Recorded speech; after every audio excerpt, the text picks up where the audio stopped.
Question में दिया है कि Ashmita invest an amount of इतने rupees at the rate of 4% per annum to obtain a total amount of इतना on simple interest after a certain period for how many years did she invest the amount to obtain the total sum. अच्छा, तो अश्मिता ने क्या किया, principal amount लिया कितना 9534, interest rate उसको मिल रहा है 4% पर एनम, ठीक है, और ये सिंपल इंटरेस्ट रेट है। तो वो चाहती है कि उसको टोटल अमाउंट जो मिले वो मिले 11,442, इतने पैसे वो वापस लेना चाहती है। तो बताओ कितने साल के लिए उसको पैसे इन्वेस्ट करके रखने पड़ेंगे।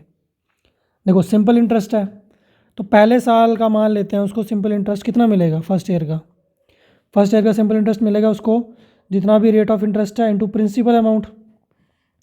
दूसरे साल का कितना मिलेगा, वो भी सेम होगा क्योंकि भाई सिंपल है, कंपाउंडिंग तो होनी नहीं है। तीसरे साल का कितना मिलेगा, वो भी सेम मिलेगा।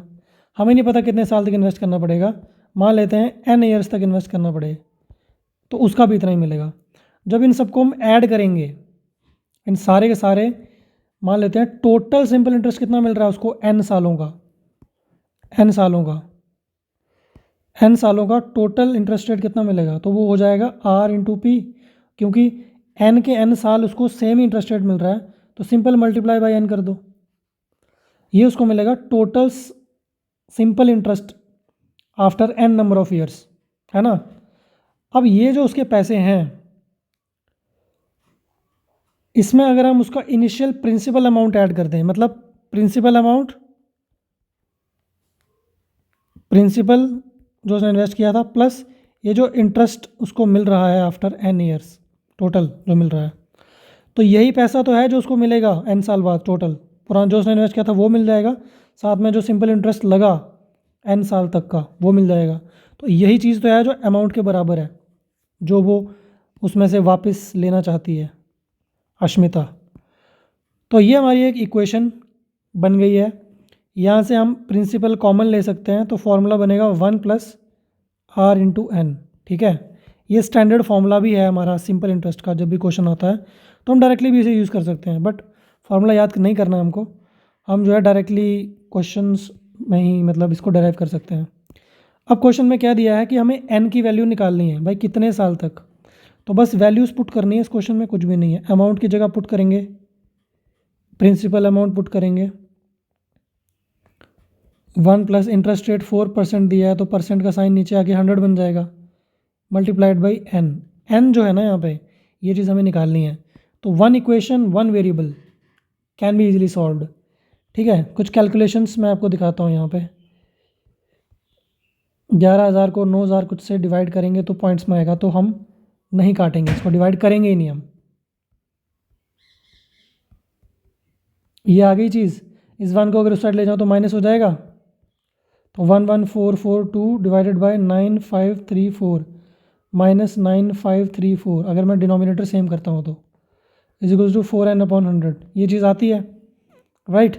रफ में माइनस करके देखते हैं, 11442 माइनस 9534, 12 में से 4 निकालेंगे 8 आएगा, 3 में से 3 निकालेंगे 0 आएगा, 14 में से 5 निकालेंगे 9 आएगा, 10 में से 9 निकालेंगे 1 आएगा, तो क्या आ रहा है 1908।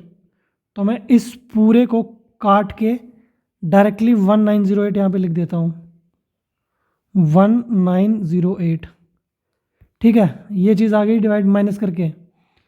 अब ये 100 इस साइड चला जाएगा, 100 हो जाएगा मल्टीप्लाई, और जो 4 है वो नीचे आ जाएगा, तो 4 जो है नीचे मल्टीप्लाई हो जाएगा, तो यहाँ से 4 कट गया। अब देखो n हमारा अकेला हो गया है, तो बस हमें इस कैलकुलेशन को करना है, हमारा आंसर आ जाएगा। 4 को 100 को काटेंगे 25 आएगा, 4 को 100 को काटा, क्या आया न्यूमिनेटर में 25, तो मतलब 1908 को 25 से करना है मल्टीप्लाई, तो इसको रफ में कर लेते हैं। 1908 को मल्टीप्लाई करेंगे 25 से, तो 5 8 ज़ा 40, 9 5 ज़ा 45, 4 5 1 ज़ा 5, 5 प्लस 4 9, 8 2 ज़ा 16, 9 2 ज़ा 18, 2 प्लस 1 3, 0 6 4 10, 5 6 7, 17 4, तो कितना आ रहा है मल्टीप्लाई करने के बाद 4770, तो इसकी जगह पे मैं डायरेक्ट 4770 लिख देता हूँ। तो क्या आ रहा है 47700, ठीक है, ये चीज़ आ रही है। अब देखो हमको सिर्फ डिवाइड करना है और हमारा आंसर आ जाएगा। बट अगर हम ऑप्शन देखें काफ़ी दूर दूर हैं, 2 4 5 10, तो इसका डिवीजन थोड़ा मुश्किल हो जाएगा ना, कितने बड़े बड़े नंबर्स हैं। तो इसका शॉर्टकट ट्रिक देखो क्या है। ऊपर से मैं सपोज़ एक डिजिट को गायब करता हूँ, यहाँ से भी एक डिजिट गायब कर दो, यहाँ से एक और गायब किया, यहाँ से भी गायब कर दो, यहाँ से भी गायब किया, यहाँ से भी गायब कर दो। अब सारा मत गायब कर देना, इतना छोड़ दो। तो बचा क्या 47/9। ये अप्रॉक्सीमेटली 5 के बराबर नहीं आ रहा, क्योंकि 9 5 से 45 होता है। तो 5 के पास आ रहा है, तो 5 के पास वाला एक ऑप्शन सी हम टिक कर सकते हैं। कैसे टिक किया मैंने सी? बिकॉज क्योंकि भाई ऑप्शंस दूर दूर हैं। 5 के बाद अगला क्या है 10 है, और अगर मैं 9 10 का करूँगा वो तो सीधा 90 आ जाएगा। यहाँ तो 47 पे बात चल रही है ना। 4 से करूँगा तो 9 4 से 36 होता है, वो तो 47 से बहुत कम होगा, तब भी बात नहीं बनेगी। इसलिए मैं 5 से कर रहा हूँ, ठीक है, 5 नियरेस्ट है। इसलिए हमारा जो है ऑप्शन नंबर सी हमारा आंसर हो जाएगा, और सी करेक्ट ऑप्शन भी है, ठीक है, सी हमारा आंसर हो जाएगा। आई होप ये ट्रिक आपको समझ आई होगी बड़े बड़े नंबर्स को। लेकिन ये जो ट्रिक है ना, इसको बिल्कुल बिल्कुल जो फाइनल कैलकुलेशन बची है ना आंसर निकालने में, उसमें यूज़ करना है, बीच में नहीं यूज़ कर लेना है, तब आपका आंसर गलत हो जाएगा। आई होप आपको समझ आया होगा।